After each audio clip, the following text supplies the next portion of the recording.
All right, back out here in the Montana garage working on the old 55 again. I got one more rusty floor pan to take care of. Driver's side. See, it's not looking too good. I got my wiring mess all hung up out of the way. I need to just rip that all out of there, but for now I just hung her up out of the way so I can get better access to the floor. I did some sort of shady repair to this back in the day, back when I was in high school. Got some seam sealer there, some fiberglass up here, a little more fiberglass over here. So I don't remember what all was going on or what I did, if I just glued, seam sealed this piece of metal on top of the rusty floor. But anyways, I know it needs fixed, and we got a new floor pan, and we're going to do it right this time. See if we can make her last another 30, 40 years, hopefully longer. See what happens. All right, spent a little time cutting and grinding and such, and I got this little foot brace. I don't know what it's called, that's what I'll call it out. There's a brace that attaches to the side pillar here by the door. Goes down here to the floor, into the floor brace. When I did the other side, that was about the hardest thing to get out of there. This is the piece from the other side. Took a lot of time getting that bad boy out of there, and then I mangled it up pretty bad anyway. It's not really supposed to be bent like that. So this is the one from this side. I wasn't quite as careful. I figured I'm gonna have to get new ones anyways. I just hacked her into pieces. Made it a little easier to get out of there. And it turns out when I did this patch before, I don't know if you can see it, I brazed this patch in on top of the rusted floor, and then I just put some seam sealer and some fiberglass because I wasn't real sure about how well it was going to seal, but at least that's better than just having it glued in place. I remember it's when I was in auto shop and was learning how to gas weld, so that's what I did. All right, more cutting. Hey everybody, Brad out here, back out in the Montana garage, getting to do a little more work on the 55. Haven't had a chance to be out in the shop lately, been real busy with work and got a lot of other stuff going on. I have done a few little things, so I'll give you a little update on what I've done recently. Let me flip this around. All right, last time I updated everybody out here in the Montana garage, I was working on the floor pans of the 55. I ran out of welding gas. I finally got some welding gas, so I got that all zapped in place. Made a little patch on the toe board here. Got the welds ground down good enough for my taste, I believe. Also patched that little transmission tunnel. It was hacked up pretty bad for having several transmissions in it over the years. So I'll cut a hole in it once I figure out where it's going to be. This is a, as you can see, a 3-pedal car, so it will have a 4-speed back in it when we're done. We'll just figure out where that hole goes at that point and cut her in there. So the next thing, other than I got a bunch of crap in here that needs cleaned up, but I'll get to that. And also this wiring, I've been messing with it and moving it around and hanging out of the way. I'm gonna just go in, and it's pretty much all got to be redone, so I'm just gonna gut it, get it the hell out of there, get it out of the way. So I got to do that. But then we're going to finally take this body off the frame.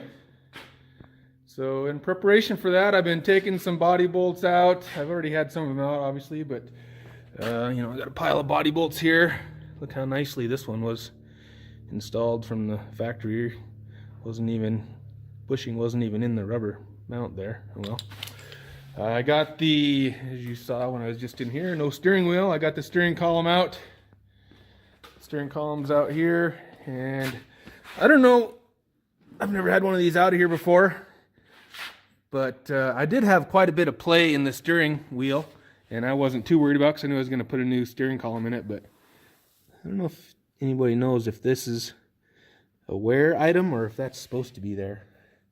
That nice groove I got in there. Smaller one up here. And then the other thing, I don't know if you can see it in the video, but it's pretty bent. So it's a wonder this old girl didn't steer very well. I am going with a new steering column, and my understanding is those kind of have a shaft in them. I'm probably just going to use the same steering box. I'm not going to go to power steering, I don't think. I think you just hack this off and add a coupler to it, so I'll have to do my research on that, but I think that's what's happening there. But I had to get that out of there to get the body off. So the last thing that I know of that I still have connecting the body to the frame is just the emergency brake cables. So I got to get under there, under that oily mess, and disconnect a couple things under there. And then we'll be ready to take it off. All right, so my plan for removing the body from the frame, I don't have a lift in here, obviously. I got a rotisserie sitting back there that I bought from a buddy that I've been hanging on to for about, I don't know, 4 years now. Finally getting ready to use it, hopefully. I'm going to use a chain hoist in my rafters. I made a couple little brackets here where the hood hinge bolts go. Ran a chain across there, obviously. So that's how I'm going to lift the front. Then in the back, got a strap here. I got a piece of angle iron running underneath the body from side to side, and then we're using the fuel tank mounting holes there. So I got to get the trunk out of the way so the chain hoist has room to go down there. I'm going to angle the car so it's pointing, it can get out the door. I'll run a bar through the rafters up there somewhere, and then hook the old chain hoist up. Lift the back of it up enough to get the rotisserie underneath it and bolt it onto the rotisserie. Then I can take the chain hoist back down, move the chain hoist to the front, and then I'll lift from my chain there up to the rafters to get the front of it lifted up, and I will remove the rear wheels and just put my floor jack underneath the third member so I don't have to go quite as high, and try to get the frame slid out the door there. So that's what we're up to today. We'll see if we can make it happen. All right, here we go. I got the last couple things unhooked underneath. Hooked up my chain hoist. Put a little tension on it. Seems like it's lifting pretty easy. So hopefully this old strap still feels pretty strong, and my 3 rafter trick is good enough. I'm going to put a little more tension on it just to make sure everything seems like it's going to hold. And I got the rotisserie somewhat adjusted and ready. So I'll get that cranked up a little bit and see what happens. All right, operation get the 55 on the rotisserie. How's it going? So far, not worth a damn. I cannot get this damn rotisserie jack to work. I've been messing with it for quite a while. Tried following some procedures to bleed the air out of it. And while I was messing on it with it, it pretty much blew up in my face. The little rubber plug, I didn't have, it wasn't jacked up, but it was leaking a little oil out of there because I just filled it up, so I thought I put too much in, and I pulled the plug out. That thing squirted oil in my face, all over my car, all on the floor, all over the side of the 55, all the way where the hell back here. And I still can't get the damn thing to work. Back half's on. Moving to the front. Moving on to the front. Got her hooked up to the hoist. We'll see how easy she comes up. All right, I got the back end on the rotisserie. And the front end hanging from the rafters precariously. Hopefully not too precariously. Seems pretty sturdy. I think we are almost high enough to clear. Move the ladder and start rolling her out and see if we hit, I guess. And then we got the other rotisserie part to put on the front.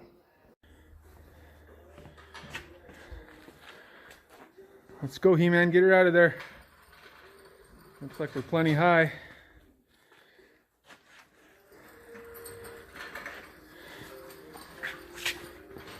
Hold up, hold up, hold up.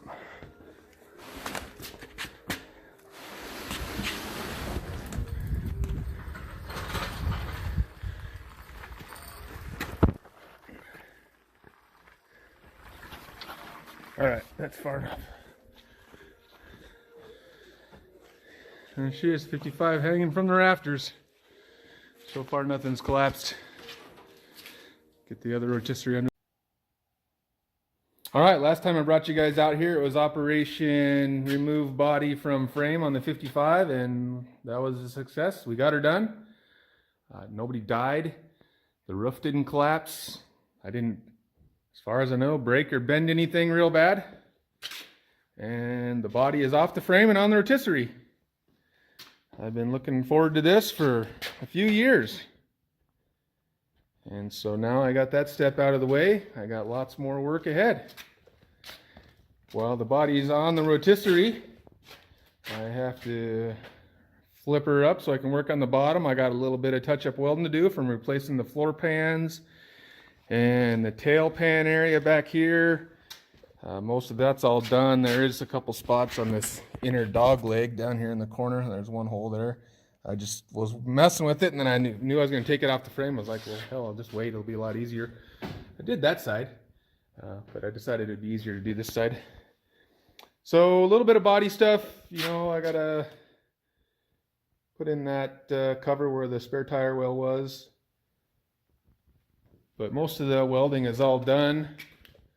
As far as floor pans and all that goes, I do have to put these little inner braces in. There's one on each side in front of the door there. I got those ordered. They're coming, and I got to kind of, you can see the holes there where I'm going to spot weld the floor pan to the body braces underneath. It's just easier now that I have the frame out of the way, and I can use a jack to hold the brace tightly against the floor. So a little bit of stuff to do on the body, you know, while I got her torn apart.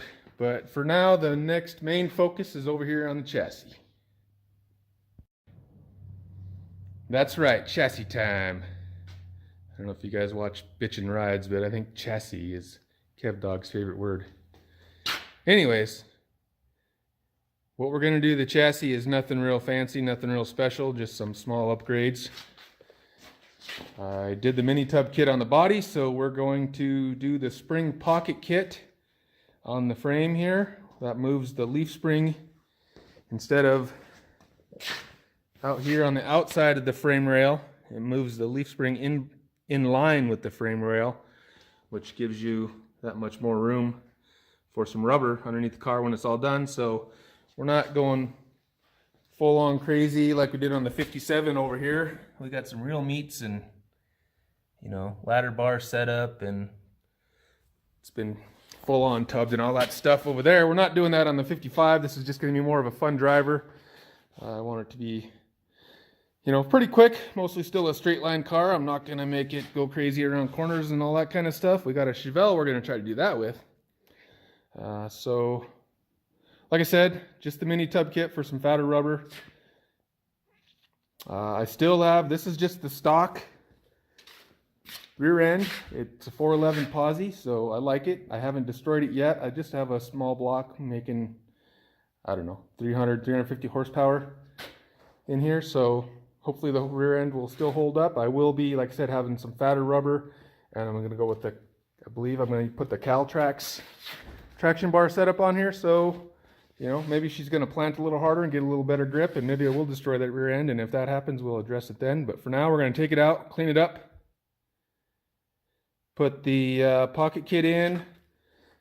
Requires a little cutting and welding. I'm going to get rid of this fancy dancy shock bar I made back in high school. And we're going to put some leaf spring, lowering leaf springs on it, I think. Lower the car a little bit. So those are, I put air shocks on this thing back when I used to drive it, and thought it was cool because you could air them up and put a little rake in the car. You know, we had it jacked up in the back. Back then that was cool. Now it's cool to get her down on the ground a little bit. But without this cross member in here, these shocks used to mount right to the trunk floor. And it was fine until I put those air shocks in there and put that extra pressure in there, and it just tore the hell out of the trunk floor. That's a lot of the repair work I did in there. That was all tore to shit. Anyways, I'll probably make something a little nicer than this. See, I made this back in high school, and it works. I don't know, it's just under the car. Nobody sees it, but I'll probably try to make something a little different. We'll see. So that's the next order of business. Of course, I'm going to do some work up here too, but that'll be, you know, once we get the back taken care of, so we won't worry about that yet. We're going to focus on the back. I got some parts coming, so I have to obviously get this all disassembled, cleaned up, whatnot, so we can install that pocket kit when it gets here. So that's what we're doing next. The old U-bolts are a little on the tight side. time to hit it with some juice, and then I tried getting them loose with the old, you know, 1/2-inch drive, 3/4. We're gonna break out the big guns with the old breaker bar with the 3/4 drive. With 3/4, a little longer, give me a little more power after I hit them with some juice, and we'll see what happens. I guess back in the day, the old 327 must have been making a little bit of power. There's a traction bar on the driver's side. And I don't know if you'll show up on the video here, but on the passenger side, I noticed this a while ago, but she's tweaking her. Inside of that's all tweaked upwards.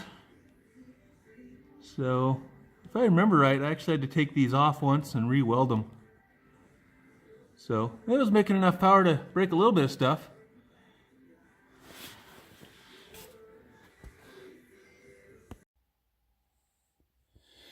All right, we got one side done. Well, not done, but one traction bar loose. The U-bolt's off, the traction bar down. Those bolts were pretty tight. There's the old 1/2-inch ratchet. That was no match for them. I couldn't budge them at all with that thing, so I had to break out the big guns. I got the 3/4-inch breaker bar. It came right loose with that little persuasion from that guy. I got a bunch of this big stuff like this. I don't have a lot of use for a lot of it probably, but that thing sure came in handy. I'll show you what I got over here. A couple years ago, I inherited my grandfather's toolbox. He was a diesel mechanic. He's been gone for a long time. I don't know, 92 or something is when he passed, but a couple years ago, one of my uncles called and asked me if I wanted his toolbox and all those tools, and I was like, hell yeah. I can use that stuff. But he was a diesel mechanic. Marvin Erickson. Got this old snap-on toolbox here. Grandpa Erickson, I sure miss that guy. But I got a lot of really big, crazy big stuff. A lot of it I'll probably never have a lot of use for, but it's pretty cool to have it, especially because it was my grandfather's, and some of it just came in handy. Let's see what else we got. This. A lot of homemade stuff too. It's really cool how they, you know, they didn't have something, they just made it. You know, there's a half box end wrench with the ratchet end, swivel, whatever, freaking brazed on there, it looks like. Great big old, look at the size of this freaking thing. Recordless cool. A lot of, oh look, and this was the first cordless drill. Gotta have one of those bad boys. No recharging needed. Pretty crazy. What else? Just a bunch of some more big stuff back here. So that's the one we were just in. Anybody need a screwdriver? Look at that freaking thing. Thing is giant. Long breaker bars. A lot of really cool wrenches. You know, more homemade stuff.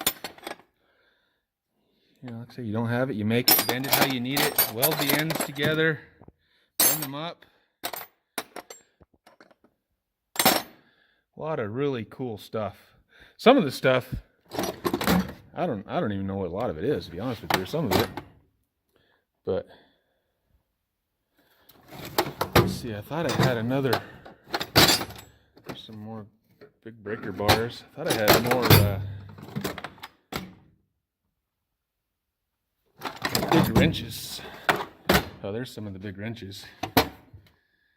1 1/4, 1 3/8, 1 5/16, 1 7/16. I don't know. It's kind of cool to have some of that big stuff. Every once in a while you need it, but normally a guy wouldn't have that, so you have to use a big old crescent wrench or something. So, anyways, really cool. I got a lot of cool stuff. Like I said, more cool homemade wrenches. So all thanks to Grandpa Erickson. Said missed that guy. Sure glad I can put some of his stuff to use, so it's not just sitting somewhere. Think of him every time I use this stuff. Him and my Uncle Gordy too. Just a little montage or picture frame of Uncle Gordy. Yeah. He's the creator of this bad boy here. I just get to carry it on. Someday we'll make him proud. All right, working on getting this, where are we at? Passenger side, traction bar, U-bolts, etc. loose.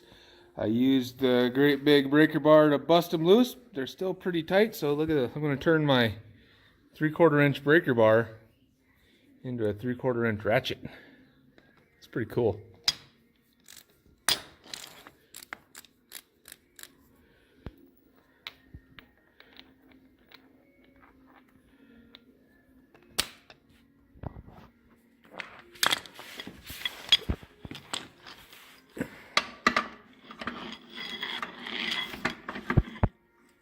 Kind of hard to do one-handed. Too hard, apparently. All right, so here we are, a little update. I don't know, a couple hours later. Worked on the cars a little bit. I got distracted and had to take care of some other things, but we got the rear end out, all the leaf springs off, and now it's time to, I messed around and got a couple of these little guys out with the air chisel. Looks like it's a lot faster to take the grinder and buzz them off and then punch them out, so that's how I'll do that one. There's one more on that side, and then these front brackets are welded on, so I got to grind all that stuff off. And like I said, I'm going to take this bar off of here. So that's what's next. Unfortunately, that's probably all I have time for tonight. I got to run inside and take care of some other stuff.